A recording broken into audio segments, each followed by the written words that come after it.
Hubert Julien Laferrière, nous sommes aujourd'hui sur le pont Schumann qui a été inauguré en 2014. Il relie au-dessus de la Saône le 9e et le 4e arrondissement qui sont dans votre circonscription. Pourquoi avoir choisi ce lieu pour se retrouver? D'abord parce qu'un pont c'est tout un symbole, on préfère construire des ponts que des murs.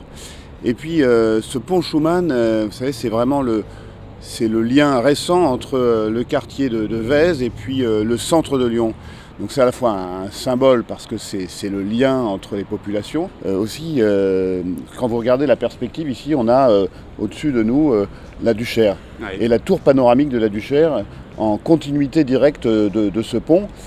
Parce qu'évidemment, la Duchère, c'est aussi un symbole du renouveau du 9e arrondissement avec ce grand projet que nous avons lancé maintenant il y a près de 15 ans.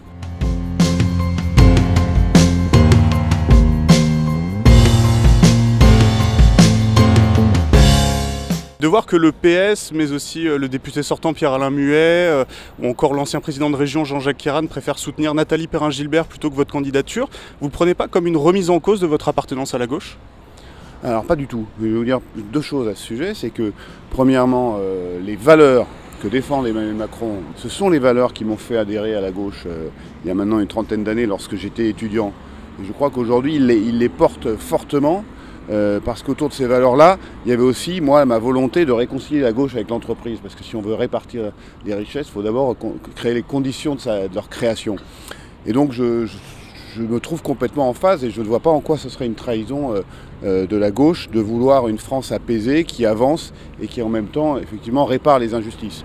Ensuite, ce que je constate, c'est qu'on a une candidate, Nathalie Perrin-Gilbert, qui dit qu'elle veut rénover les pratiques politiques et qui s'allie avec le Parti communiste français et qui fait des pieds et des mains pour obtenir le soutien du Parti socialiste. Donc, je crois qu'aujourd'hui, les Français, on voit de quel côté est la rénovation. Il y a les discours et il y a les actes. Et lorsqu'on regarde les profils des candidats aux législatives du mouvement En Marche, on voit de quel côté, je crois, est la rénovation.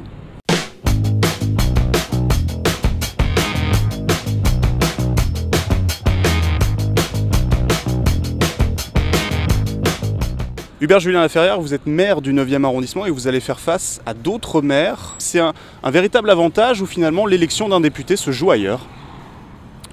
Je crois qu'elle se joue à la fois dans une équation qui est nationale, en fonction de ce que veulent les Français. Et j'ai l'impression que beaucoup d'entre eux veulent une majorité, veulent que le président de la République ait une majorité pour pouvoir mettre en œuvre son projet. Et puis il y a bien sûr une équation locale, et je crois que c'est très important que les Français soient aussi attachés à ce que leurs députés soient ancrés sur le terrain.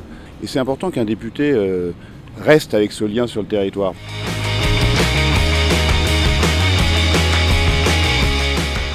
Et vous rêvez en député de la majorité, ça veut dire forcément de voter les textes, les lois qu'on vous soumet, mais pour être un vrai député du renouveau, moralement investi, il faut mouiller la chemise. Sur quel thème ou dossier particulier vous pourriez apporter votre expertise?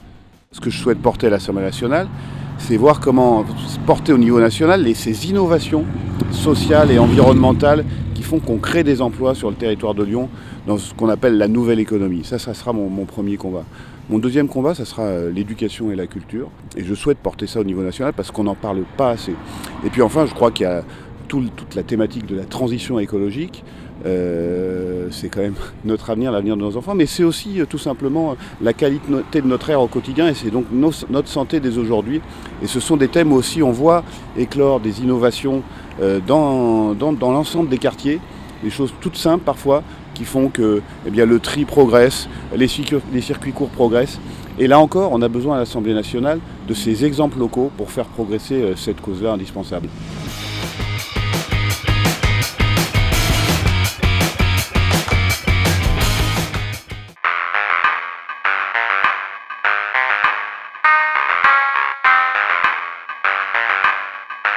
J'y crois. Elle a failli arriver cette saison, j'y crois pour l'année prochaine.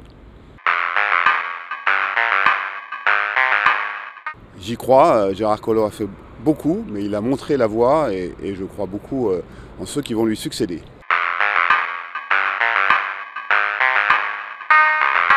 J'y crois pour l'Assemblée nationale, je crois qu'il y a un mouvement, les Français veulent qu'il ait une majorité. Pour le Sénat, il faudra attendre un petit peu puisque ce sont des élections indirectes.